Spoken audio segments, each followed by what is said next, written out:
The Victory Players, a program of the Victory Theater International Arts Academy, are back for a 2-week residency in Holyoke to feature the second phase of their concert, El Puerto Rico, the Rich Port 2.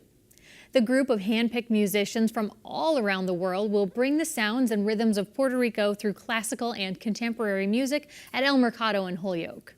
Before the concert premiere, the musicians are leading workshops with students at various schools. Connecting Point's Zydalis Bauer brings us the story from Plains Elementary School in South Hadley. What may look like a typical elementary school music assembly is actually part of the multifaceted Victory Theater International Arts Academy.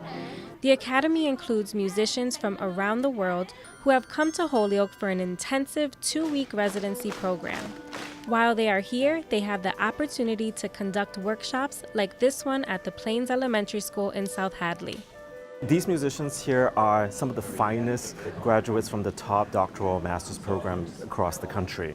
These are all people who care very deeply about contemporary classical music, and being able to see how this music translates and how we can build bridges to this music with different populations and age groups is something that is really interesting to them.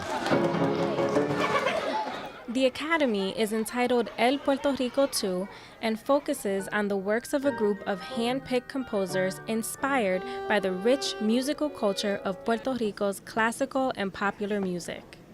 We wanted to engage with this amazing population here in Holyoke, where almost 50% are of Puerto Rican descent, which is the largest in America. So we felt we had to work with that. Along with the performances and workshops, the musicians act as ambassadors for the Victory Theater in Holyoke, a 1,600-seat Broadway-style theater that opened in 1920 but has been closed and abandoned since 1979. The Massachusetts International Festival of the Arts, or MIFA, plans to restore the theater to its original role as a major live theater for the city of Holyoke and the surrounding communities. I was knocked out when I saw the Victory. I couldn't believe it. And it's very important that we learn how to preserve those. So that gives me the energy through thick and thin. I mean, I say to people, if I had known how difficult this was going to be, how long, I would have done it anyhow.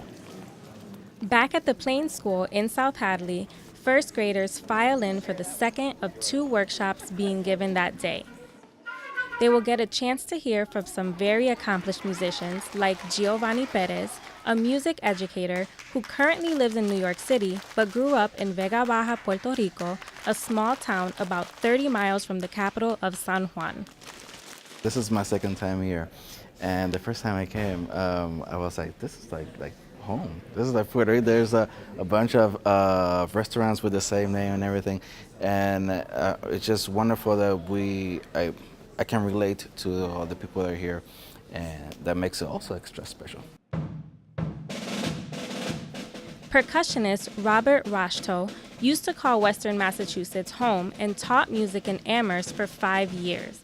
Today, he is pursuing his Doctor of Musical Arts degree at the Peabody Conservatory of Music, but he still remembers how he discovered his love for music at a school assembly very similar to the one he is a part of today. It's just so important to play and reach out to the community. And I mean, things like this is what got me interested. When I was in elementary school, musicians would play for us, and here I am still doing it many years later. And I just love playing for kids and the energy, and it's good to reach out to the younger generation. ELLY TOYODA from Osaka, Japan, has performed in various festivals in Asia, Europe, and North America. She tries to get the message of music being universal across to everyone she performs for.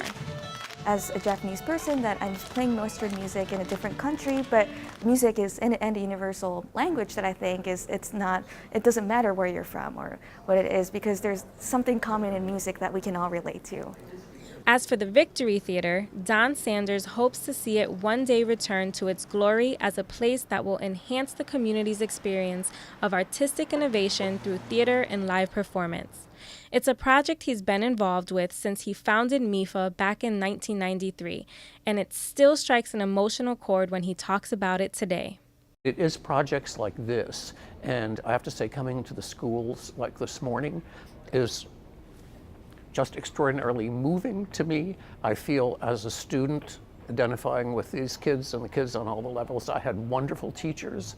I think our teachers are incredible assets. And so I feel this is really generates and makes me even tougher about being certain that this theater is going to open, because we have to have this theater. There's nothing like a live theater that unites people.